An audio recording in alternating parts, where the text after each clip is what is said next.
Hello， 大家好。近來疫情嚴重咗，我都少咗出街食。再加上我近年真係注重咗健康，我食雞盡量都想食一啲冇激素嘅雞，所以我今日就去咗當期買咗一包日清炸雞粉，再加埋一啲冇激素嘅雞髀仔，用氣炸鍋整一個日式炸雞腿。呢一隻日清炸雞粉都有好幾隻味，例如醬油味、大蒜味同埋鹽味。我最後就揀咗中間嗰包大蒜味。我首先揾啲鹽水浸下啲雞腿，盡量浸走啲雪味同埋殘留嘅血水。而家浸咗半個鐘啦，睇下啲水幾污濁，所以浸一浸真係好啲噶。倒晒啲污糟水去，再揾啲清水慢慢洗乾淨啲雞髀仔，一路洗一路幫啲雞髀仔按摩，等啲血水可以慢慢捽埋出嚟。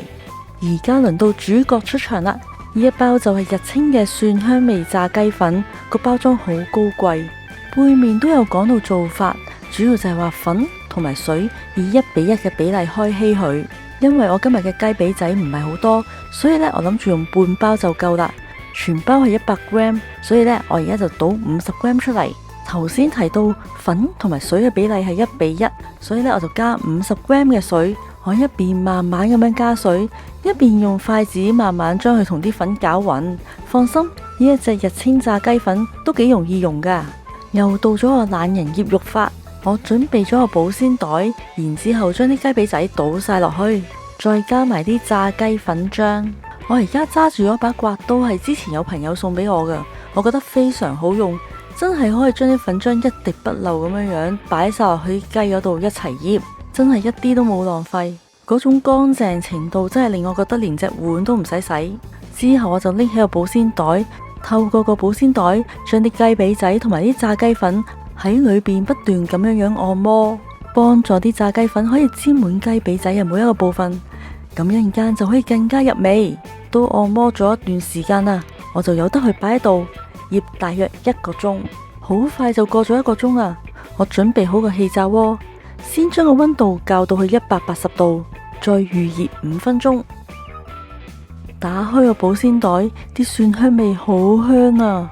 預熱完成，我將個烤盤拎出嚟，即刻將醃好啲雞髀仔放入去，一隻一隻小心啲放，盡量唔好令到佢哋搭埋一齊。之後放翻好個烤盤，繼續用頭先嘅180度氣炸8分鐘。又過咗8分鐘啦，我拎個烤盤出嚟睇下先，有微微嘅金黃色，但係咁樣未夠噶。我將啲雞髀仔逐隻咁樣反去另一面。我會再炸多一次，令到全隻都變得好金黃色。反好晒之後，我將成個烤盤放翻落個氣炸鍋度。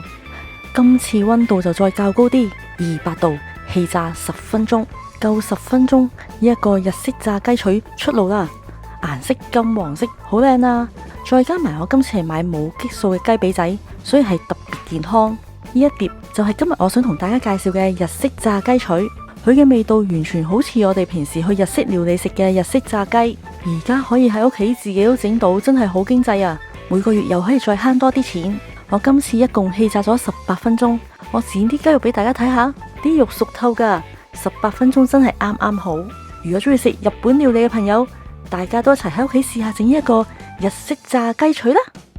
最後多謝大家收睇我今次嘅影片，除咗呢一個 YouTube 頻道之外，我仲有一個 IG、Facebook 專頁同埋一個 OpenRice 嘅賬號，歡迎大家入去同我一齊分享生活同埋飲食嘅點滴。